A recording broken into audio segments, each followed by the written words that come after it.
Hi, I'm back. I thought I was finished with the setup and setback thing, but you know how it goes with me. I am never quite finished. But I want to read a section because it brings us more into the practical idea of the setup and setback. So I was going to say, let me stop talking. Let me start talking. All right. So this is where I say in the letter, okay, cool. But could we move from the theory to a practical application of some of what you're saying?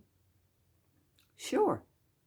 As we say, it is much easier to talk the talk than walk the walk.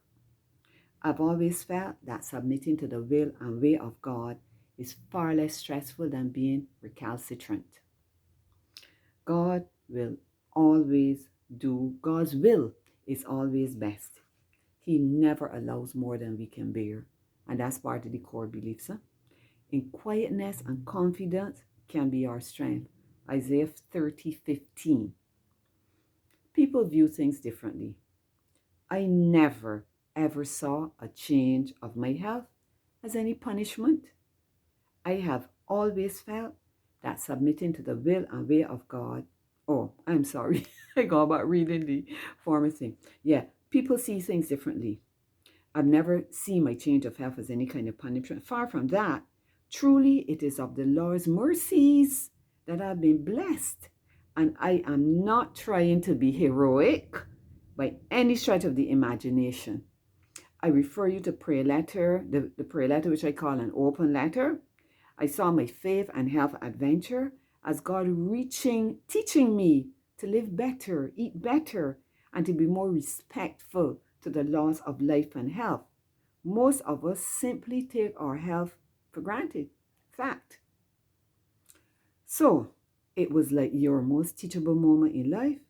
Oh, yes, a real epiphany.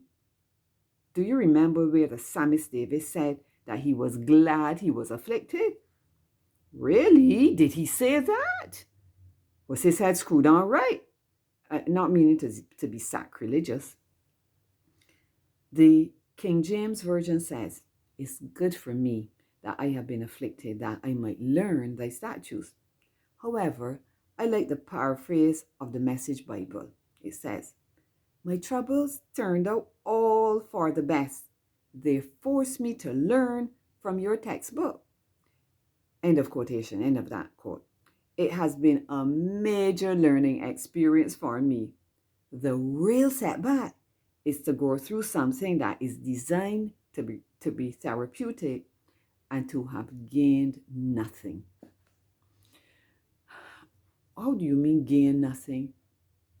Well, if the telescope you are looking through causes you to see everything in a punitive way, you will neither mature nor benefit from whatever was designed to move you forward. Pity party throwers look through a lens which is clouded by negative thoughts and feelings. This is another setback trap. I use the word trap because once you fall in it, getting out may be very difficult. Why is that? Someone who is throwing a fit and a pity party will be unable to discern any good coming out of their situation. I deliberately use the word discern because we can all see and still not discern. You see with your literal eyes, but you discern with your spiritual heart. What would the pity party thrower not see? Well, such a person would not be able to discern the merciful and tender hand of God reaching out to help. God's overtures of love would sometimes come in providential orchestrations. God, of course, is not the least bit put off by our pokes and scolds at Him. His wisdom and deep compassion for us will never change.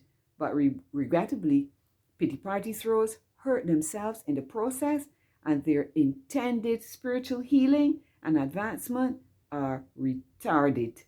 Of course, nothing is cast in concrete, and such persons can make a comeback. Our God is about restoration. And I've got to pause it here and finish with this. Read the letter. Thank you. Have a good day. We're going to catch up in the next note.